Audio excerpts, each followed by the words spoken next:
Yang udah naik kagak ada yang turun, cuma kalau bapak yang turun.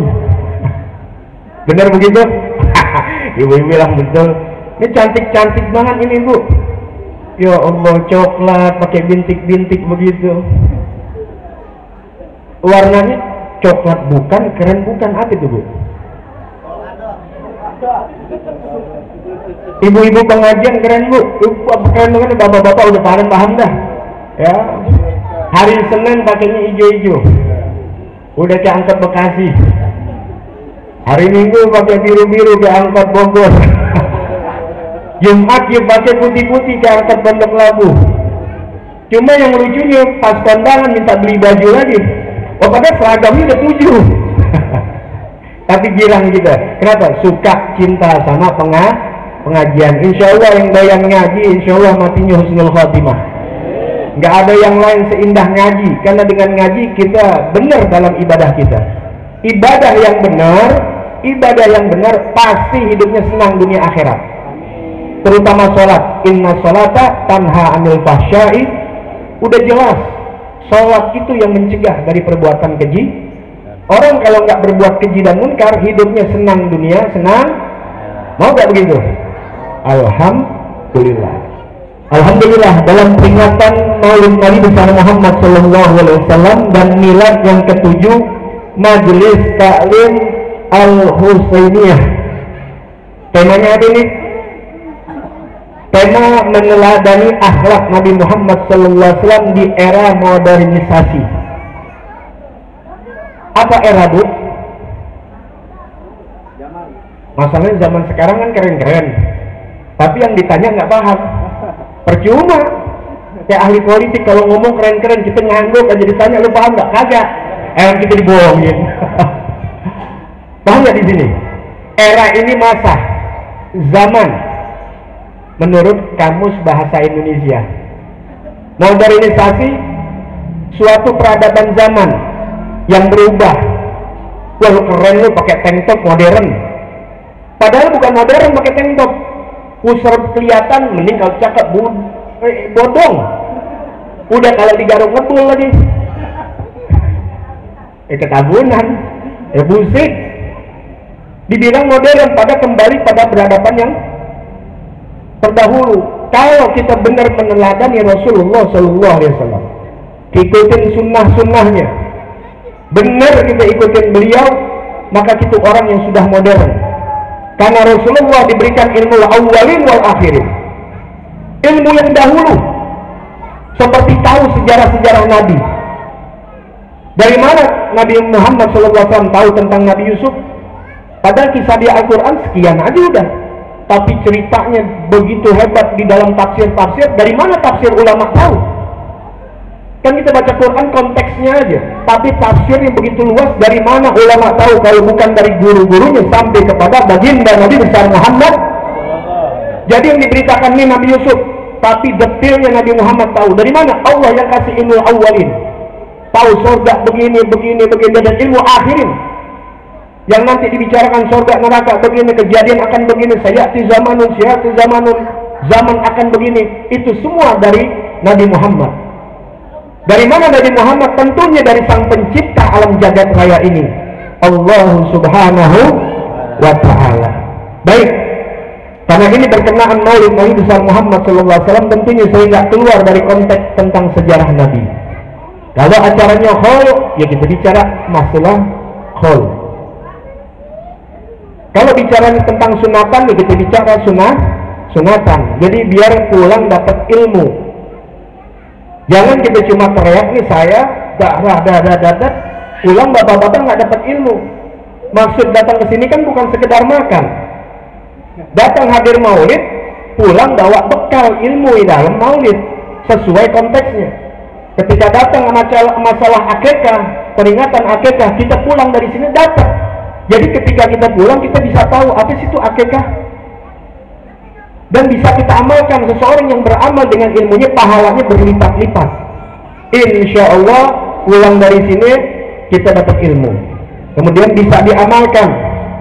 Ilmu yang diamalkan insya Allah hidupnya berkah afiah, amin ya rabbal. sebelum baginda Nabi besar Muhammad SAW dilahirkan, sebelum dilahirkan, ada yang namanya Ka'bah, Baitullah. Ka'bah ini dibangun oleh Nabi Allah Ibrahim. Alwis, Nabi Ibrahim adanya di mana? Di Palestina. Beliau punya istri bernama Sarah. Kemudian punya bini kedua namanya Hajar, ditaruh di kota Mekah, dan Nabi Ibrahim pernah ke Mekah. Yang kemudian diinjak tempat itu, bekasnya itu dikenal dengan Maqam Ibrahim. Jadi Maqam Ibrahim bukan Maqam jasad, bukan, tapi Maqam tempat berdiri. Punya anak namanya Nabiullah Ismail. Nabi Ismail turunnya ke bawah ke Nabi Muhammad itu sangat jauh. Ka'bah yang sudah berdiri ini turun-temurun dijaga oleh keluarga Nabi Ibrahim dan turunannya sampai kepada Abdul Muthalib. Siapa nama asli Abdul Muthalib? Ada yang tahu di sini? Orang Arab banyak kan julukan. Nggak tahu, belajar sejarah insya Allah jadi tahu. Siapa namanya? Namanya Syaibah. Kenapa dibilang Syaibah? Syaibah itu bahasa Arab syibi, beruban. Jadi masih muda, rambutnya ubanan. Jangan kira Bu, orang rambut ubanan jelek Bu. Sekarang nih Bu, saya lagi modis-modis Bu. Apa saya pelajarin Bu, jadi biar tahu. Ternyata dulu yang rambutnya di merah-merahin ya, yang dikuning-kuningin, tren sekarang putih, perak. Tahu Bu, sekali ngerambutin itu di atas jutaan Bu. Silakan ke salon, putihin rambut, diperak-perakin. Padahal kan tua ya, tapi belum tentu tua Bu, tergantung muka.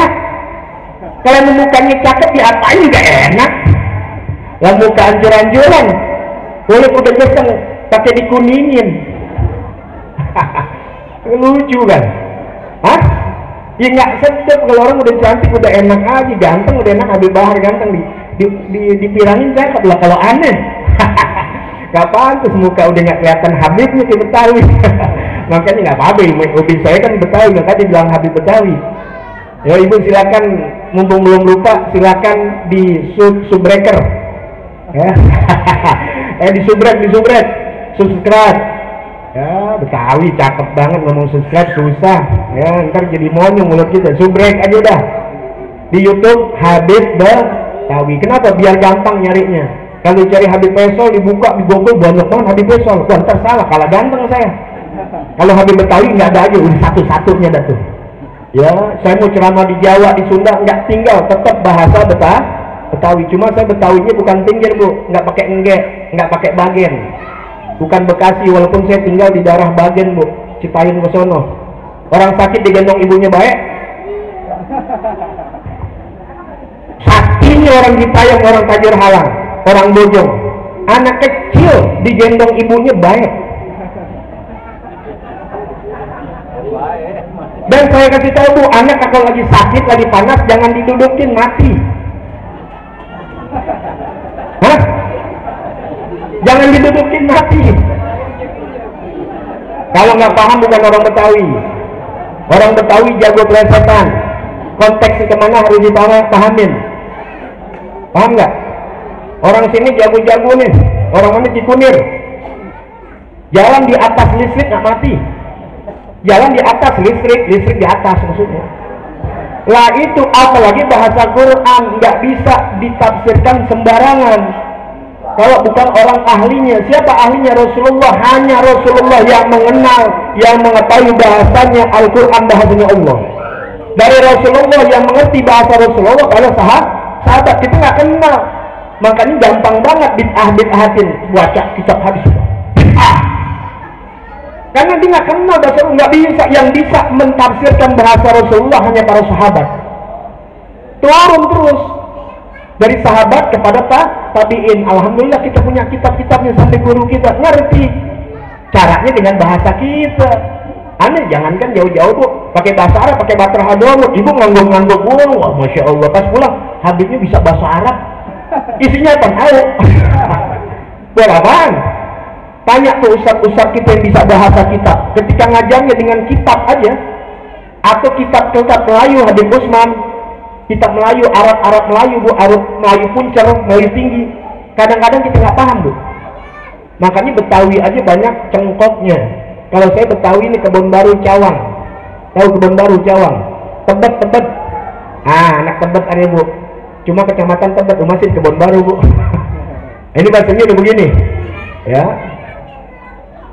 Nah kemudian turun kepada Nabi Muhammad SAW. Jadi Rasulullah ini bukan orang sembarangan, turunan Nabi. Syarat seorang Nabi nggak bisa dari kita, nggak sama sama kiai, nggak sama sama Habib. Sama Habib kan biasa manusia juga, jangan disamain sama Rasulullah. Jadi kalau ada Habib salah dikit, Rasulullah nggak begitu. Ya Rasulullah udah sendiri, nggak ada salahnya, maksum. Jadi kalau ada orang bilang Rasulullah pernah salah, dia yang salah. Kan tapi Habib manusia biasa, Rasulullah iya manusia, masa dari malaikat? Kalau Rasulullah diciptakan dari malaikat, Rasulullah makan 3 hari, protes umatnya, dia enak malaikat, seminggu nggak makan juga kuat. Kalau bukan manusia, tangki gua miring, bisa nggampar orang. Ternyata dari manusia. Kalau lapar 1 hari sakit gak? Ibu kalau lapar sakit gak? Enak gak perut? Sama Rasulullah. Kita disuruh contoh makanya Rasulullah, karena dari manusia golongan kita, tapi nggak sama kita. Beliau maksum, terpelihara dari dosa. Addabani Rabbi fa ahsana ta'dibi, yang didik langsung Allah. Kalau kita yang didik lurah dudung, lebih ustaz kiai, nggak apa-apa, beda. Yang didik bukan Allah. Oleh karena itu yang langsung Allah yang didik, tidak ada campur manusia yang ikut. Diwafatkan ayahnya dari umur 2 bulan. Itu hikmahnya. Kayaknya kejam. Maunya kita ini orang-orang terpilih kan dari bapak yang ada, benar, ibunya sehat walafiat, jadi ustadz nih, ibu bapak masih ada. Enggak begitu. Pemanjaan Allah, tahu manja? Pemanjaan Allah, kasih sayangnya Allah kepada hambanya bukan harus melalui kesenangan-kesenangan, tapi justru dengan penderitaan. Coba ibu bayangin Bu, ibu lagi hamil 2 bulan, ibu lagi hamil 2 bulan, suami meninggal. Enggak di situ meninggalnya, di kampung orang, bagaimana Bu? Bagaimana Bu? Sedih gak? Bisa gugat Allah. Ini Siti Aminah radhiyallahu anha, ibu Rasul sallallahu alaihi wasallam yang sedang hamil 2 bulan kandungan Rasulullah. Dengar Abdullah suaminya meninggal di Madinah, meninggalnya. Mekah sama Madinah 400 kilo Bu, Jakarta Semarang. Nggak bisa naik bis, nggak ada kereta. Bayangin, nggak ketemu wajahnya, nggak ngelihat kain kafannya terakhir. Kalau zaman sekarang protes, Allah, gue udah sembahyang tiap hari, udah selawatan, masih begini hidupnya. Ya dia nggak tahu hikmahnya Allah. Allah kalau cinta seseorang nggak harus dikasih kekayaan, nggak selalu harus megah, bisa istidraj. Justru sayangnya Allah kepada hambanya diberikan dengan penderitaan.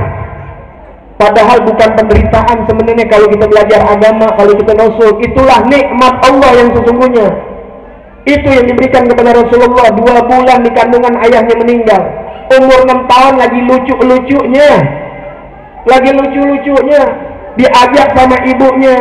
Biasa ibu nih seorang janda ajak anaknya satu-satunya, Nabi Muhammad SAW, dibawa ke Madinah. Sampai Madinah dibawa, selesai ziarah ke suaminya udah merasa besar, udah merasa anak udah bisa ini, diajak Bu, biasa ke ibu biasa bawa anak, yuk kita lihat bapak kita, yuk kita lihat suami saya yang udah lama saya nggak lihat, meninggalnya ini nggak dilihat Bu. Dibawa ke Madinah, pulang dari Madinah mau ke Mekah, baru sampai Madinah, kira-kira keluar dari kota Madinah, beliau ibunya sakit, namanya Abwa tempatnya, di situ menderita sakit, di pangkuan Rasulullah Bu, meninggal dunia Bu. Anak umur 6 tahun menyaksikan ibunya yang sangat dicintai dan satu-satunya harapannya meninggal di pangkuan baginda Nabi Muhammad SAW. Kalau kita lihat begitu tuh, kejam ya Allah. Enggak, ini hikmahnya. Allah yang pegang langsung baginda Nabi Muhammad SAW. Dari 6 tahun diasuh lagi oleh paman yang bernama kakek yang bernama Abdul Muthalib. Abdul Muthalib pun meninggal dunia sebagai pemimpin Ka'bah Baitullah. Kemudian umur 8 tahun diasuh oleh paman yang bernama Abi Thalib. Kalau kita dengar qasidahnya Habib Rizik, Abi Thalib sang pembela, karena beliau yang membela dakwah baginda Nabi besar Muhammad sallallahu alaihi wasallam. Biarin paham-paham yang mengatakan Abu Thalib mati kafir, tapi kita sebagai ahli sunnah wal jamaah, karena mengingat jasa orang-orang yang besar di sisi Allah, ibunda Nabi Muhammad, ayahanda Nabi Muhammad, paman yang bernama Abu Thalib nggak pernah mengganggu dakwah Rasul. Mereka mati dalam beriman kepada Allah Subhanahu wa taala. Karena nggak belajar sejarah, disinilah saya mau ajarkan kepada kalian. Jadi Nabi ini lahirnya bukan dari orang biasa, tapi dari seorang Nabi binnya sampai kepada Nabi Ismail. Makanya orang-orang Yahudi sangat benci kepada orang Arab. Kenapa? Karena ternyata Nabi terakhir yang ditunggu-tunggu oleh orang Yahudi, di kitab-kitab mereka diberitakan begini-begini. Makanya mereka kenal. Mereka kenal, tapi nabinya belum diwujudkan, sifatnya udah tahu. Ingat Nabi waktu umur 6 tahun, 7 tahun, ada yang mengatakan 12 tahun, diajak oleh paman yang bernama Abu Thalib untuk berdagang ke negeri Syam. Di tengah jalan ada seorang pendeta memperhatikan ciri-cirinya, anak kecil bu. Makanya kalau seorang wali aja bisa dia melihat deteksi ini, wah ini calon ulama, karena gambarannya udah dikasih bu. Ya kita kalau perempuan kan, kalau orang cakep udah dikasih tahu gitu ya, hidungnya mancung atau apa, deteksinya udah dikasih tahu alamatnya. Di kitab-kitab orang Yahudi mereka udah tahu, mereka deteksi semuanya. Makanya ketika lihat anak kecil ini, ayo Afwan, ketika melihat anak kecil ini ditanya sama Abu Thalib, ini siapa? Muhammad. Kaget dia, waduh, begini awan nempelin, ciri-cirinya ada jelas. Langsung bilang sama Abu Thalib, Abu Thalib, kata pendeta Buhairah, bak pulang anak ini, dia sedang ditunggu-tunggu oleh Yahudi untuk dibunuh. Karena Yahudi menyangka Nabi terakhir, Nabi yang ditunggu-tunggu dari bangsa Yahudi, ternyata dari bangsa Arab. Tapi mereka nggak bisa membantah, wow, Nabi Muhammad keturunan Nabi dari Nabi Ismail bin Ibrahim. Kenapa Yahudi sangat yakin keluar dari dia? Karena memang Yahudi ribuan Nabi turun dari Nabi menjadi Nabi. Abul Anbiya, bapaknya Nabi Ibrahim, punya anak Ishak dan Ishak dan Ismail. Ismail nggak ada yang jadi Nabi terus, tapi turunannya orang-orang baik, nggak pernah menyembah berhala, dijaga agamanya Nabi Ibrahim sampai kepada Nabi Muhammad Sallallahu Alaihi Wasallam. Sedangkan anaknya yang Ishak dari bini yang satu dari Sarah, punya anak namanya Yakub. Dari Yakub punya anak hebatnya Yahudi. Bin-binnya Nabi, Yusuf Nabi, bin Yakub Nabi, bin Ishak Nabi, bin makanya dibilang Abul Anbiya, bapaknya para Nabi. Nah dari Yusuf punya anak tuh, dari Yakub ini punya anak banyak. Yang kita pernah dengar ceritanya Nabi Yusuf dibuang.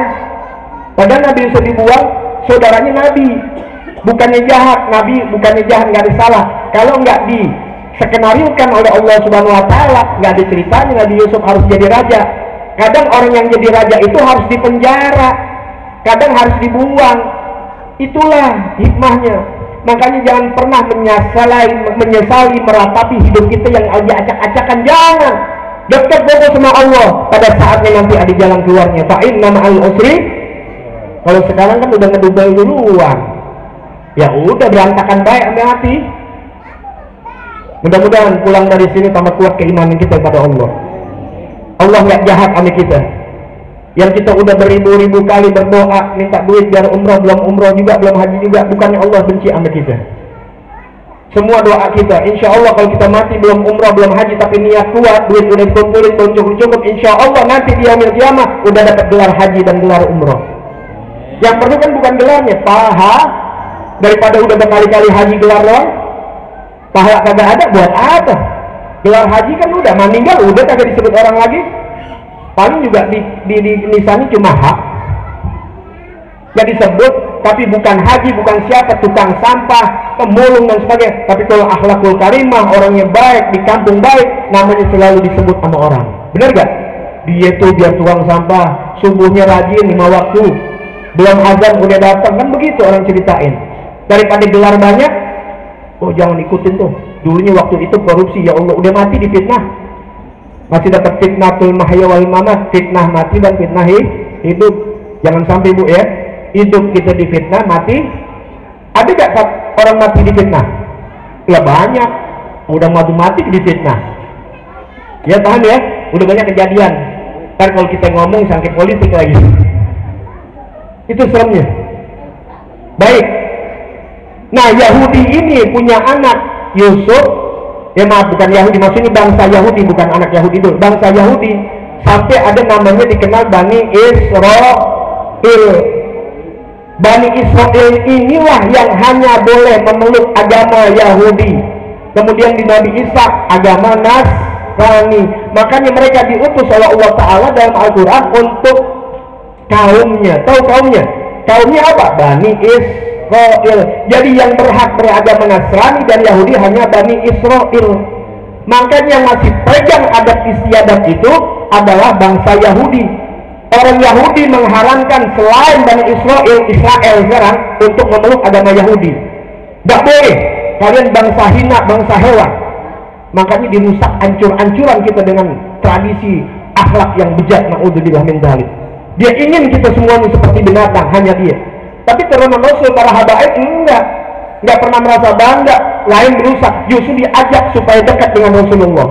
Diajak supaya keadaan Rasulullah, supaya kita semuanya masuk dalam golongan Rasulullah bersama baginda Nabi besar Muhammad. Kalau Yahudi Bu, ini misalnya saya turunan Yahudi, Islam ada begitu, wah habis Bu, saya rusak kalian. Yahudi tak sama agama Bu. Di Israel nggak ada minuman keras mereka, ekonominya bagus. Di luar dirusak, termasuk Nasrani dirusak sama mereka.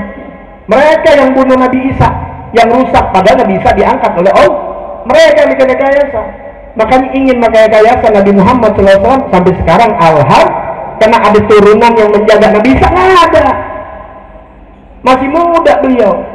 Allah turunkan tuh walaupun dari perempuan untuk menjaga keabsahan agama baginda Nabi Muhammad SAW, yaitu para habaib dari ahlul bait Nabi dan para sahabat, para kiai, para ulamanya. Makanya ulama Nusantara, ulama yang lain dan luar dari habaib dan habaib bersatu untuk menjaga kemurnian ajaran baginda Nabi besar Muhammad Sallallahu Alaihi Wasallam. Wah, Israel ini, Bani Israel diagungkan memang sama Allah, dipuji dalam Al-Quran karena memang orang mulia. Cuma kan kalau dikasih kemuliaan nggak syukur bisa diapain?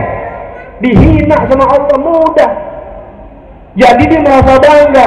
Ternyata turunannya Nabi terakhir bukan dari bangsa Yahudi Israel. Kok ada nama Yahudi? Nah, Nabi Yusuf ini kan punya saudara-saudara nih. Kita kembali lagi. Ada yang namanya Yahuda. Dari Yahuda itulah turunannya Bani Israel. Dikenalnya agamanya Yahudi. Yahudi ini sama Nasrani megang agama kitab samawi, ada kitabnya yaitu Taurat, ada Injil, ada Zabur, agama samawat. Dikenal yang pintar-pintar ulamanya namanya Ahlul Kitab. Tapi setelah muncul Nabi Muhammad SAW, mereka mengingkari. Ada juga yang beriman seperti Raja Najasyi, ada juga bendera Buhaira, karena iman dia percaya, dia masuk Islam. Ada yang ingkar, namanya kafir. Ada juga dari orang-orang Mekah, dikatakan namanya musyrik. Kenapa musyrik?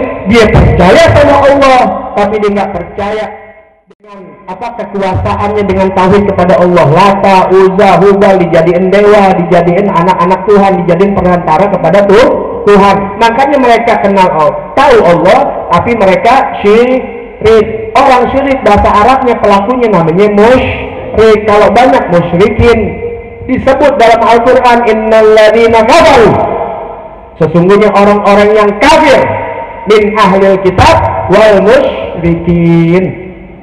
Itu yang Rasulullah hadapin. orang-orang kafir dari ahlu kitab, Yahudi dan Nasrani, dan orang-orang musyrik Mekah. Paham di sini sudah? Udah paham di sini sedikit? Kalau nggak paham saya udah nih Bu. Ini sejarah biar pulang dapat ilmu. Selama ini nggak pernah tembus, nanti saya tembusin. Alhamdulillah.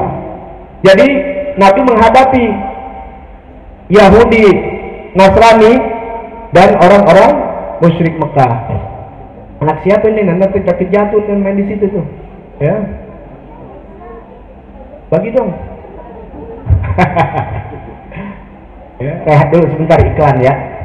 Biar kalau ilmu gitu Bu pelan-pelan, kalau semuanya nanti muntah. Maka dipaksain mau muntah ntar.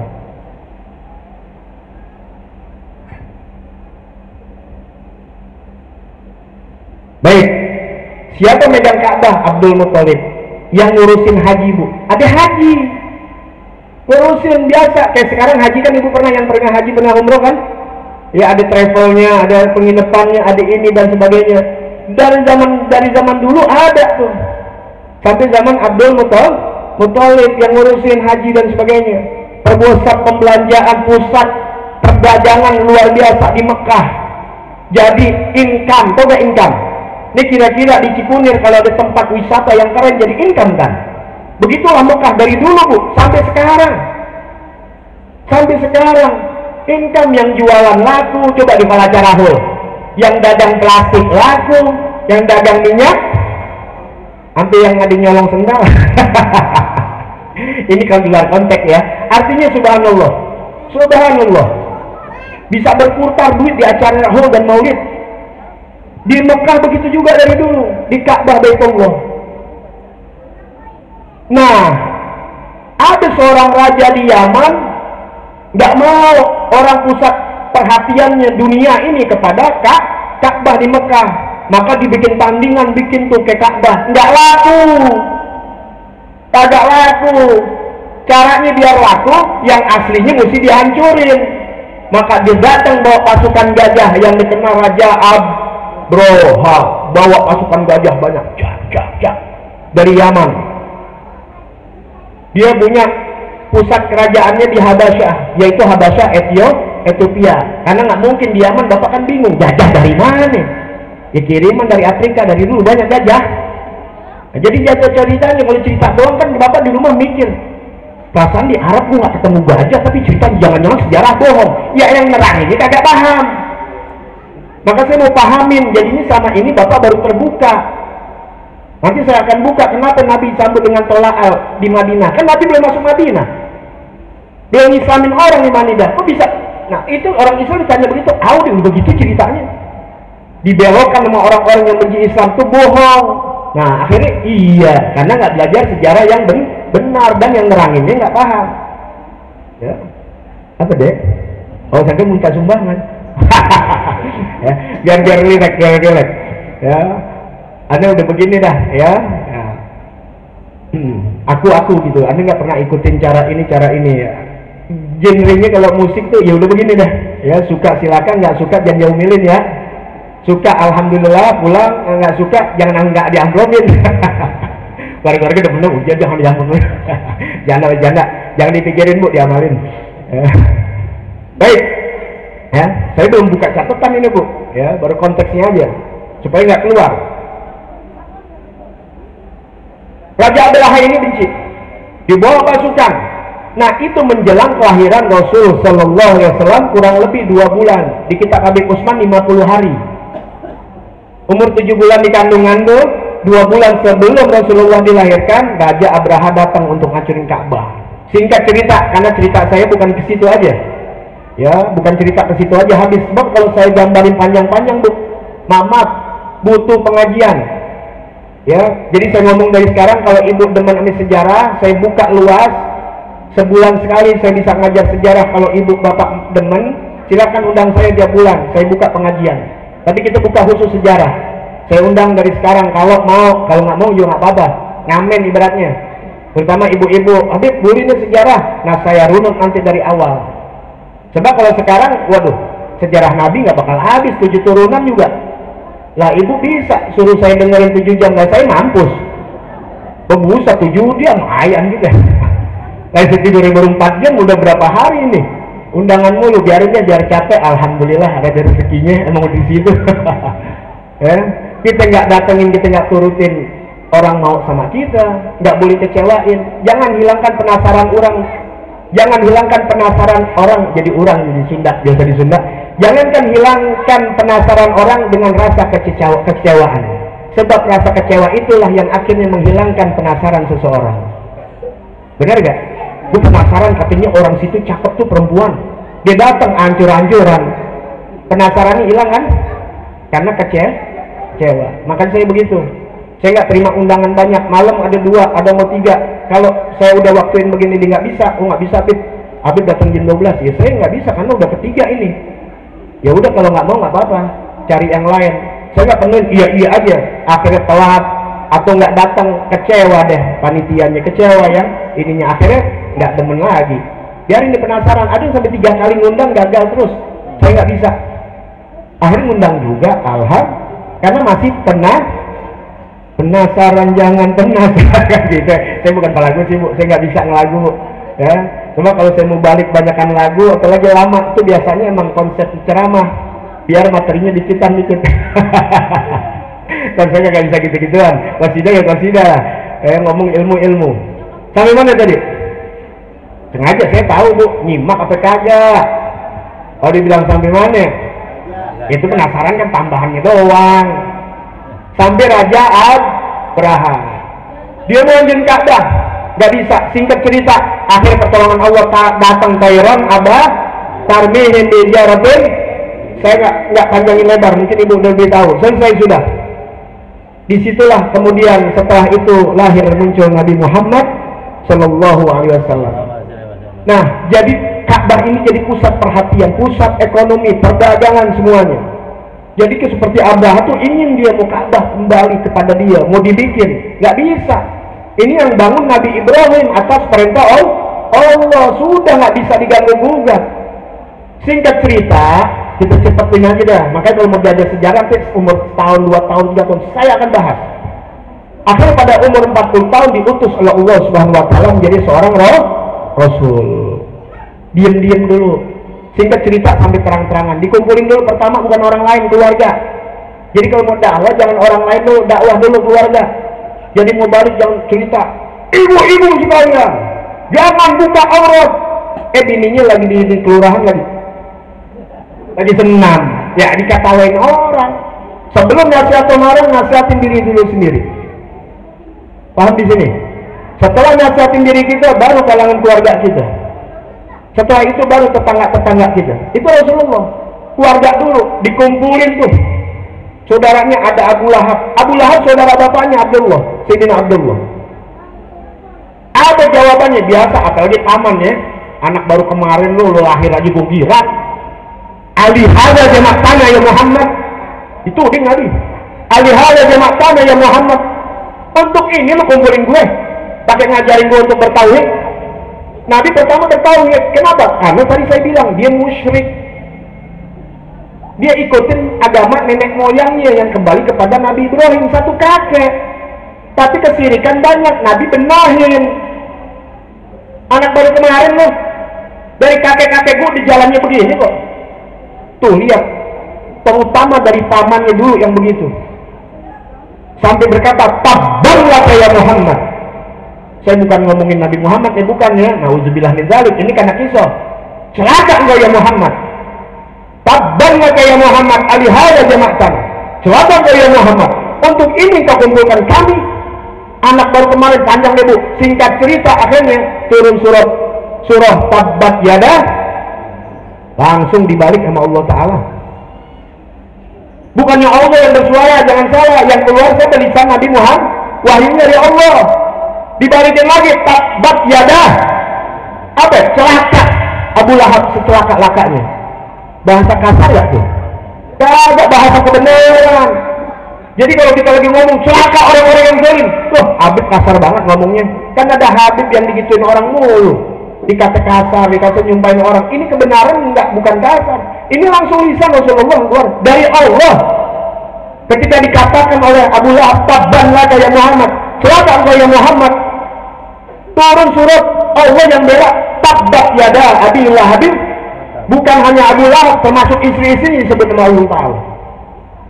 Jadi yang namanya rahmatan lil alamin, oh ya, kasih sayang buat seluruh umat, bukannya berarti rahmat itu kasih sayang diam baik, nyeneng-nyeneng ketawa-tawa meneng baik, bukan. Ngomel juga namanya rahmatan lil alamin.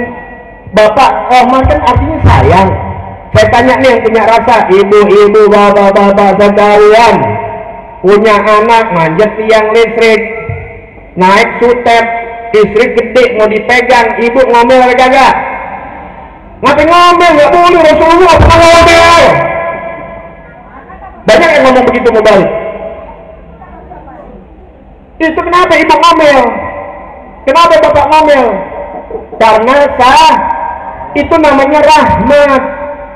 Jangankan anak yang kita sayang, orang kita nggak kenal nih, nggak kenal orang asing, kita lagi jalan, lihat ada orang kita nggak kenal, agamanya juga tahu, apaan kita nggak tahu, jalan di tengah rel, betul, jalan aja, ada kereta dari jauh kita lihat, dia sih kagak ngeh, dirinya dalam bahaya, dia tidak tahu, kita tahu, apa reaksi kita? Kalau punya rasa kemanusiaan, punya rasa sayang dan cinta tanpa mengenal siapa orang tersebut, apa reaksi kita? Bilangin teriak sama dia, Pak, karena apa? Rasa sayang yang sampai ditabrak.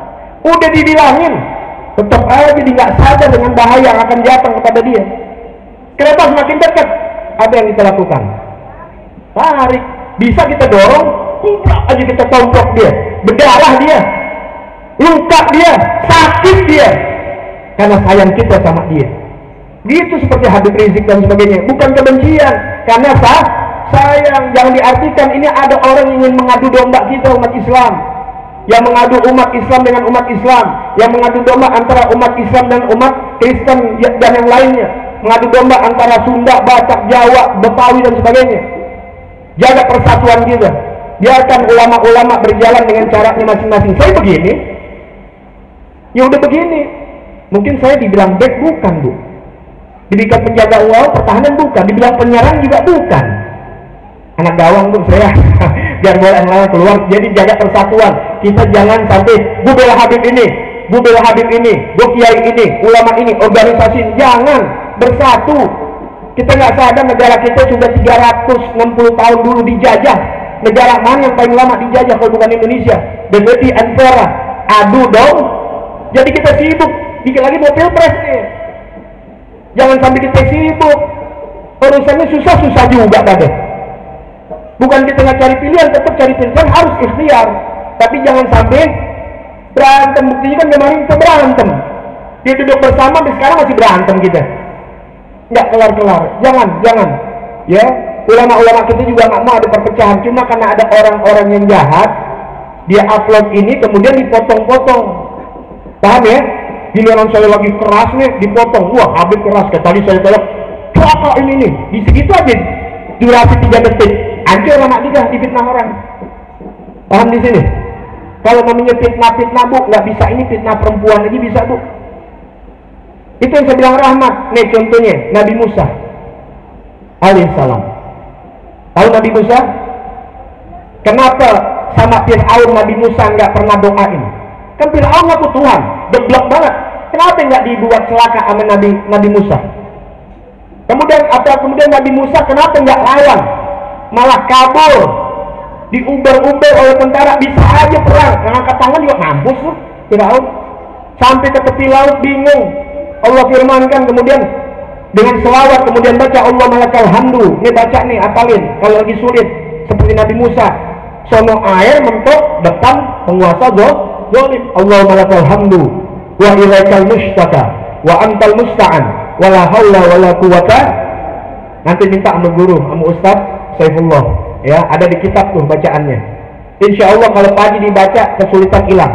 Insya Allah. Allah malakal hamdu wa ilaikal musyraka wa antal musta'an. Selawat dipukul, itu yang namanya laut merah.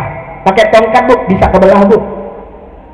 Mukjizat dari Allah Subhanahu wa taala. Kenapa?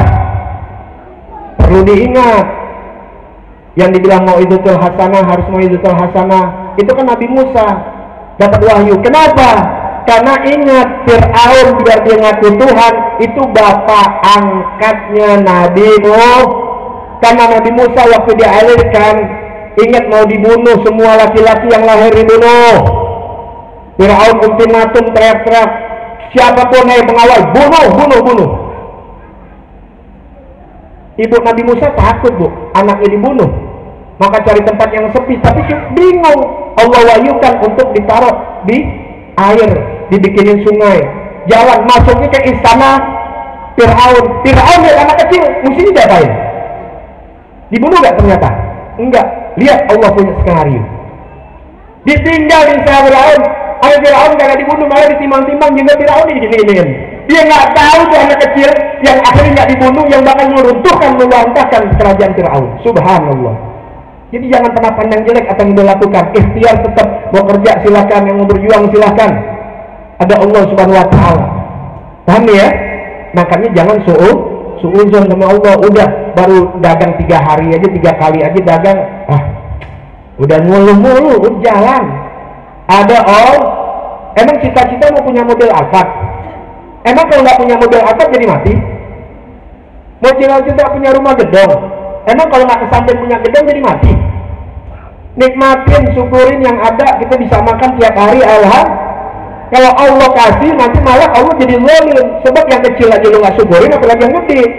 Makanya Allah kasih kita bukan yang kita mau, yang kita butuhkan, sesuai kebutuhan kita semua. Alhamdulillah. Terima kasih sama Allah. Mudah-mudahan kita semua mati husnul khotimah. Ini udah siang masih lanjut ya?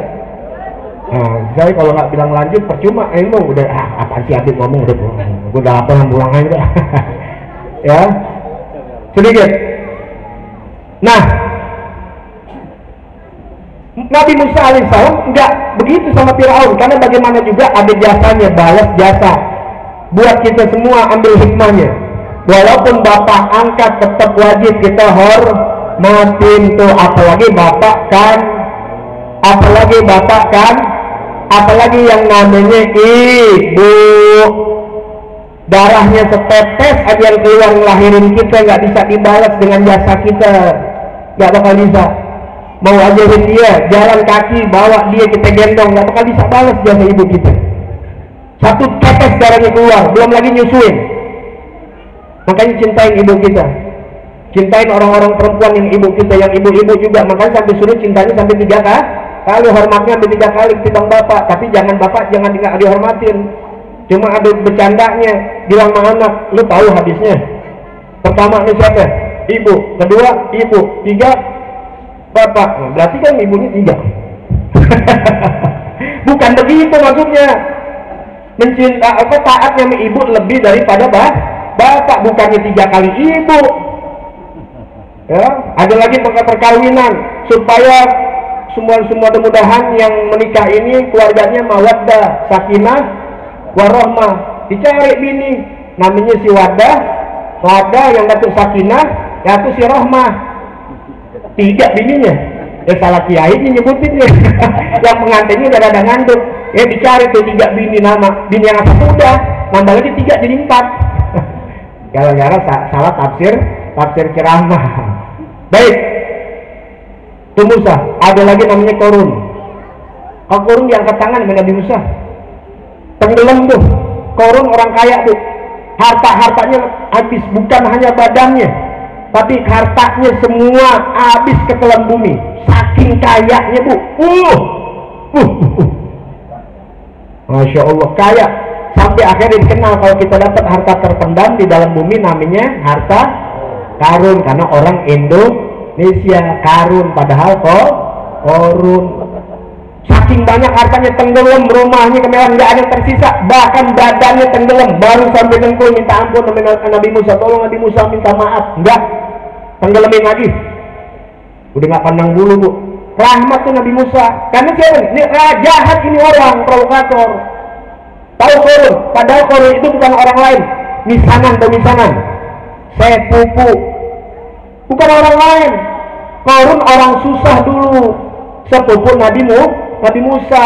tapi akhirnya diajar Nabi Musa, ada mengatakan diajarkan kimia dan yang lain-lain, sehingga nih dari didikan Nabi Musa Korun jadi orang kaya, raja di raja kaya, lupa diri, ditegur soal zakat, dikasih tahu harus begini, dikata radikal, sehingga dibuat fitnah dengan kekayaannya, diundang orang, undang pelacur, diundang perempuan, suruh perempuan ini mengakui kalau pernah dizinahi oleh Nabi Musa. Entar lo ngaku di hadapan orang ya, diundang semua. Kemudian kata Korun, hei Musa, engkau berdakwah kan, nggak boleh ini, nggak boleh ini, berzina. Apakah ini hukum hanya untuk rakyat atau juga buat Nabi? Apakah buat umat atau buat Nabi? Kata Nabi Musa, iya buat saya juga. Kalau saya berbuat aneh, tetap hukuman harus terima hukuman tanpa perlu di Islam kan begitu. Oh iya baik. Jadi kalau engkau berbuat zina misalnya, mesti dibunuh atau dicambuk? Iya siap. Kata Korun, hei perempuan sini, kamu udah diapain? Padahal udah dibayar. Sekarang kalau sekarang cek mesum dah, fitnahannya model udah terjadi dari dulu. Tiba-tiba rekayasa Allah Taala, makarallah. Tuh perempuan tidak mengakui, bohong tidak ya Musa, aku dibayar sama dia. Marah. Kalau betul bilang terkolak, wah udah kurang ajar, nggak bisa main-main begini. Paham ya? Itu. Ini rahmat lagi satu. Nabi besar Muhammad Sallallahu Alaihi Wasallam waktu di Taif suka dibawa oleh mubalik, ditimpukin sampai berdarah bu, disumpahin apa didoain? Didoain, ibu udah sering dengar ya. Allah mahdi gomi fa'innahum la ya'lamun. Ya Allah beri hidayah kepada kaumku karena kaumku tidak tahu. Kenapa Rasul demikian? Di Taif ini bukannya jahat bu, kena provokasi. Kalau provokator orangnya. Nih sebegini contohnya bu, saya kan dari Bogor, belum pernah ke sini kan? Cikunir sering bu berapa kali ceramah, ke tempat ini belum pernah. Kemudian ibu udah dapat provokasi lewat SMS, lewat WA dan sebagainya, media yang lainnya. Kalau saya ini orang jahat, saya suka cariin orang, kan jadi bercerai bu. Suami ikut Nabi, istri kagak, istri ikut Nabi kagak, kan begitu. Yang bapak jadi durhaka, anak jadi begini, pemecah belah, provokator. Kalau sekarang begitu dah, radikal dan sebagainya. Ibu belum kenal saya siapa? Saya baru masuk nih ke Bekasi. Begitu Rasul masuk ke gerbang Taif, ditimpukin sama anak-anak, sama perempuan. Padahal Nabi belum dialog karena kena provokasi. Ini kita jangan kena provokasi, nggak tahu beritanya. Makanya Rasulullah ketika ditimpukin, malaikat Jibril marah.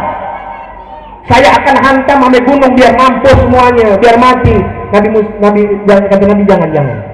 Karena kena provokasi beda. Tapi lihat Nabi ketika ngirimin surat kepada raja-raja waktu lagi perjanjian Hudaybiyah, kan selalu nih ada gencatan senjata dengan orang-orang musyrik. Dikirimin Raja Najasyi surat, utus duta besarnya, sahabat nonton ini film Sayyidina Umar kan bisa tuh. Kan visualnya paling enak tuh kalau visual, karena kita film-film sejarah nggak ada nih, film-film Islami nggak ada, karena orang tontonan lebih enak daripada cuma dengar ceramah. Bener nggak bu? Ibu lebih hafal kan ikatan cinta. Kenapa? Tontonan tayangan lisanul hal keadaan itu absoh min lisanil magol. Bapak ibu teriak-teriak enak sholat, nah bapaknya ibunya kagak sholat. Enak pakai jilbab, nah ibunya kagak pakai jilbab, malah pakai celana pendek. Anak lihat keadaannya, sang emak dan sang bapak. Murid ngeliatin kelakuan guru, bukan mulutnya. Pantas anak muridnya pada bengal, gak gurunya begitu. Paham gak nih? Kalian pantas aja menodong jalanan, yang dijadikan patokan ya harus jalanan. Guru kencing berdiri, murid aur-auran. Beda. Kecilin guru, bener, pantas, karena gurunya nggak ngajarin bener. Artinya apa? Keadaan bu, mereka yang jahat sama kita umat Islam, sama orang Indonesia, nggak pakai ceramah, kasih tayangan yang merusak, ikutin. Bagus nggak ada cikunirwik, nggak ada cikunirwik. Iya, kita teriak doang, begitu doang nggak kepake. Nah itu mereka, ya. Rasulullah bikin gencatan senjata, kasih kirim surat, dakwah, aslim taslam. Masuk Islam selamatlah. Panjang nih di sini, ada catatannya. Saya pikir saya mau buka kitab, udah dah nggak usah. Ya. Datang lagi ke Raja Mughawqis. Datang lagi ke Raja Romawi, Herakles, dikenalnya dengan Hercules, Heracle. Datang lagi ke Raja Kisra Persia, sekarang namanya Iran. Kalau Romawi dulu di Syam, yang sekarang Palestina dan sebagainya. Kirim kepada raja-raja semua. Ada yang menerima, seperti Raja Najasyi, masuk Islam. Ketika meninggal, Nabi sholatin. Terkenallah sholat goib, jenazah goib. Pertama kali Rasulullah mengadakan jenazah goib, yaitu Raja Najasyi. Ini kalau kita belajar sejarah, nanti ada asbabul nuzul, asbabul wurud, hukum-hukum dari sejarah. Kita tahu 17 Agustus dari mana? Dari sejarah. Baik Bu, Bapak sekalian. Ada lagi Raja Romawi, dia menolak, tapi dengan tolakan yang halus tolakannya.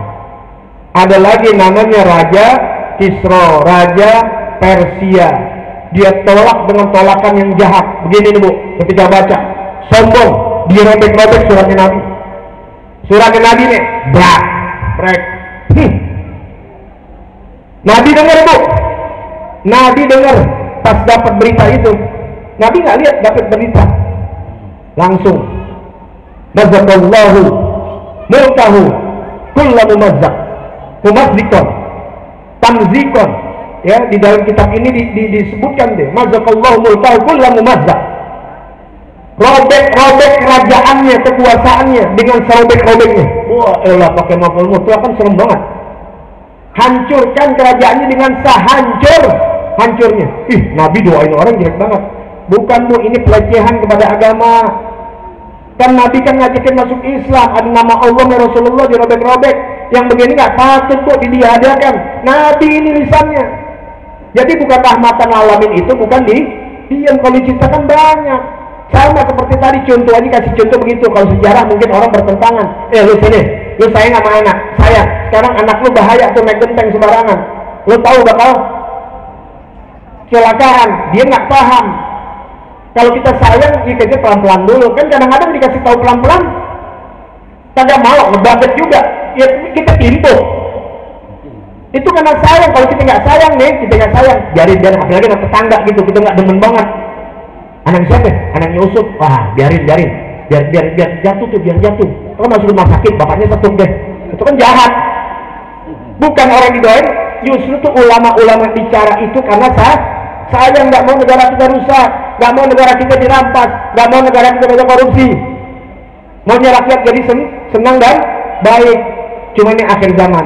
Untuk itu maka dengan peringatan Nabi besar Muhammad SAW di era modernisasi ini, kita bersatu, jangan sampai berpecah belah. Umat Islam ini ngamalin Pancasila. Alhamdulillah. Pertama, qul huwallahu, Allah itu esa, ketuhanan yang maha. Pelajarin sifat-sifatnya. Dengan kita mempelajari sifat ketuhanan, kita punya apa? Sebagai hamba Allah manusia, punya sifat rasa kemanusiaan yang adil. Berkat siapa? Ajaran Allah melalui Rasulullah. Orang yang punya rasa sifat kemanusiaan, punya keadilan, beradab, bisa saling menerima perbedaan. Benar gak? Kan dengan beradab, menerima perbedaan. Orang yang menerima perbedaan karena rasa kemanusiaan, karena Tuhannya satu, maka akan bersatu di Indonesia. Namanya yang ketiga, persatuan. Semua poinnya kepada ketuhanan yang Maha Esa. Orang yang bersatu nih, kita semua akhirnya duduk musyawarah. Oleh siapa? Oleh kita rakyat. Kerakyatan yang dipimpin oleh hikmah. Punya hikmah di situ. Wah, kebijaksanaan panjang. Nah, kalau udah musyawarah, akhirnya menemukan satu hasil. Apa? Keadilan sosial bagi seluruh rakyat. Jangan ajarin umat Islam apalagi yang pintar. Saya nggak sekolah Bu, nggak sekolah saya nggak sekolah. Benar-benar kelas 1 SMA berhenti. Paham. Jadi siapa yang benar-benar Pancasila, satu yang bukan cukup lihat perbuatannya. Kalau korupsi Pancasila bukan. Yang nggak adil Pancasila bukan. Jadi nggak usah teriak saya NKRI, saya Pancasila. Tapi bapak-bapak cukup lihat. Jangan lihat teriaknya, tapi lihat bagaimana dia mengamalkan sila demi sila. Kalau saya nggak bisa apa-apa. Habib Rizik disertasinya aja Pancasila, Masya Allah. Kita siapa? Ya, makanya oleh karena itu kita jangan sampai ya bertengkar, jalanin ya amalan nih dari 5 Pancasila. Semuanya kok bisa begitu Habib Indonesia?